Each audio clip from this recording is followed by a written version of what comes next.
So should employers prohibit their employees from dating? That's a question that I've been getting a lot lately because, well, Valentine's Day is coming up, and it's not unusual for people who spend a lot of time at work to look in their amongst their coworkers for somebody to maybe be their Valentine's date. So something that we don't always think about is that even if you feel like your workplace is primarily one gender, you might still have employees who want to date each other. So it's something to think about as you go into that question. I'm Nancy Schick of Third Year Conflict Resolution, where we take a holistic approach to workplace conflict resolution. So should you prohibit workplace dating? The short answer for employees and supervisors is yes. That's a very specific one that you want to prohibit because of the power imbalance. No matter what the employee and the supervisor might say, the employee will often say, "Oh, I don't feel like there's a power imbalance. We're very equal. We have a great relationship," until they don't, right? And there's still, for you as the employer, a lot of risk involved with that because of that power imbalance.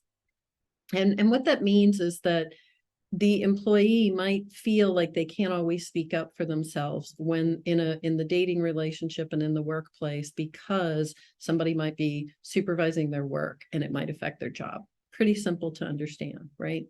So second, you look at the employee and an employee situation, and my answer to most employers is probably not. You don't need to prohibit workplace dating, and it's actually a little bit overreaching, in my opinion.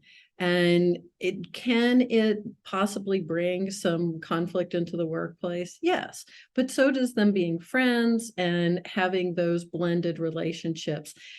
And that brings us to the third consideration is, if you were to prohibit workplace dating amongst coworkers, for example, where there's not that power imbalance, can you consistently enforce it?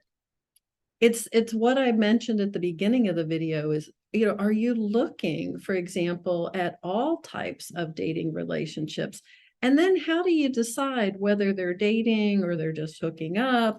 I mean, suddenly you're asking a lot of very personal questions. And so it's much easier to just focus on, are the employees getting the job done? That's always a best practice. Now, if you're not sure and you do have a workplace dating policy and you're not sure whether it's going to pass muster or get you in a lot of trouble, then hit that button below and request a consultation. In the meantime, happy Valentine's Day, and keep listening with your third ear for those hurts you can heal.